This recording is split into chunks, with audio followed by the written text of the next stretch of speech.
Hi guys, welcome back to my YouTube channel. As you can see, this isn't my CB500F. Unfortunately, I had a crash at the beginning of February and she got written off, which I'm quite sad about. At the time, I had it pretty much exactly how I wanted it. Had handguards on, heated grips, Black Widow exhaust, you name it. And yeah, I love that bike. I had a lot of good adventures on it. Pretty much learned how to ride a big bike on it, more or less. But yeah, it's gone. So I got paid out by my insurance. I'm still waiting on a bit more money off the council as it was their fault. But yeah, when all that's sorted, I'm basically going to get the CB500X. I've had one of those before. It just seems to be the right bike for me because of where I live's quite rural. You know, with the bumps in the road and everything, I just feel like it'd be a better bike for me. But yeah, so from my insurance payout, bought this week, just over £2,000. It's a 2016 Honda CB125F, and yeah, it does the job so far for getting to work and stuff. Today's the first proper ride I've had on it. Done about 50 mile today around around Lancashire Hills and a little bit of Yorkshire, and it's actually impressed me. It really has. So I'll just let you have a quick look at it anyway. So if we come to the front, you've just got normal dials at the front. I like them, they're clear, you can see them. Fuel gauge, this centre bit is like a gear gauge thing. All the switches are your standard Honda stuff, you know, when you've clicked them off and stuff, because they give you a nice bit of feedback. And one thing I do actually like about this bike, especially if like you're a beginner and you're looking for a 125, you get a centre stand with it, a standard. So you think like when you're a beginner, you don't have everything, you know, you don't want to go out spending money on a paddock stand and stuff, but you know, you've already got that built in there, so this makes chain maintenance easy. As far as the brakes are concerned, I don't know the size of the disc, but they're just standard Honda stuff. Disc at the front, drum at the back. They do good. The only bad thing about the drum is it can be a bit bitey if you press it a bit too hard. It has skidded a couple of times today. On loose surface and stuff, so you just got to be mindful of that. But again, when you're on a 125, stuff like this with me, you learn control better and stuff. Yeah, as far as lighting's concerned, it's all bulbs, but they actually work fine. The indicators aren't the most stylish, but again, they're just indicators. They're just there to let people know when you're turning. The colour is this red. I don't feel like the camera's doing it any justice. It's a lot darker than what it looks on camera, and it has a metallic flake as well, but I'm not sure whether the camera's picking it up. But it is, look, let's be honest, yeah, you could do a lot worse. It's quite a nice, I think it's quite a nice bike, especially for the price point as well. I'm not complaining. Obviously you could get something a bit cheaper than this if you were just looking for a run around, something Chinese maybe, but at the end of the day you've got that Honda reliability with this and the good build quality and everything else. I think the engine puts out about 9 horsepower, or 10, no sorry 10, it might be 10 or 11 horsepower, but again, it just does the job. When I was on a 125, I had the CB125R, which is one up from this, and it was a fantastic bike. It had upside down forks and everything, but when I look back, I think I spent best part of what, £4,000 or more on that bike, and I only had it for less than a year, and then I was on a big bike, so like it just went as a deposit. So you may as well buy something cheap like this that you don't mind if you know you drop and stuff like that.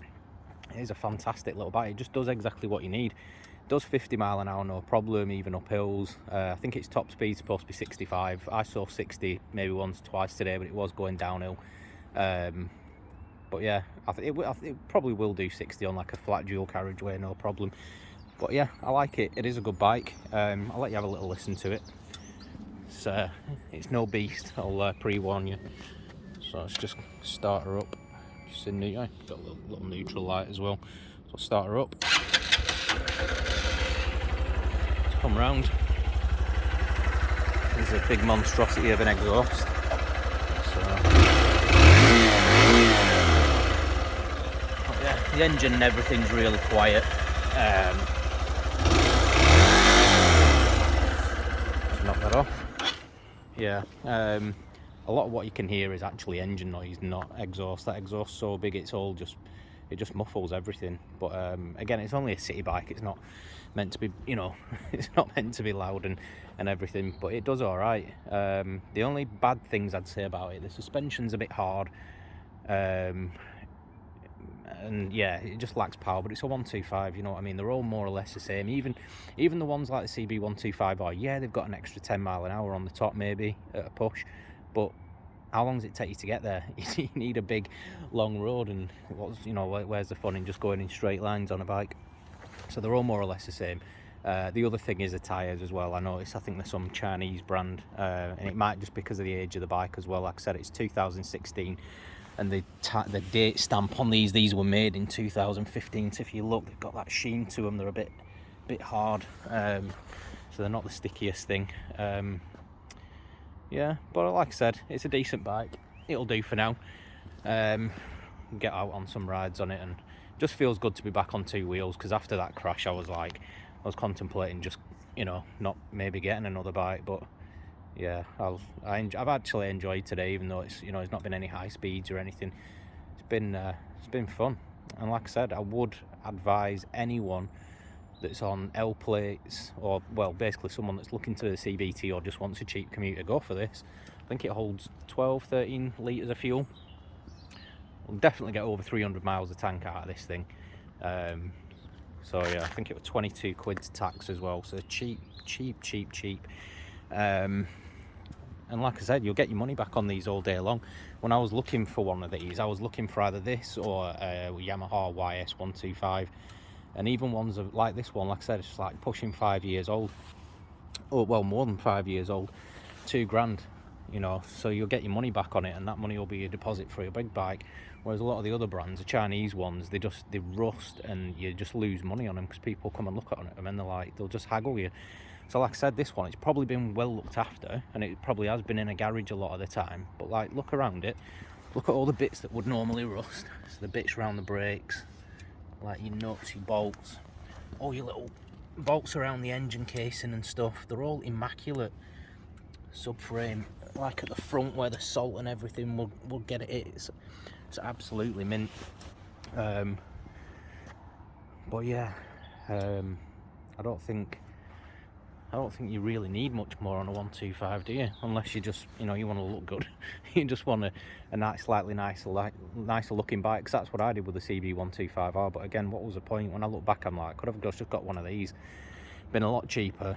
And then if I did, you know, keep it a bit long, I'd have that spare money to buy an exhaust or a nicer helmet or whatever. But yeah, so anyway, that's my channel update. So back on a 125 for a little bit. Like I said, hoping to be on a CB500X by the end of summer. I can get out on some decent rides. It's not going to be, you know, a year gone where I've not had any fun or anything. But yeah, it's a good bike. If you've got any questions about it, just pop them down in the comments. I'll be happy to answer you. But like I said, so far I think it's a fantastic little bike.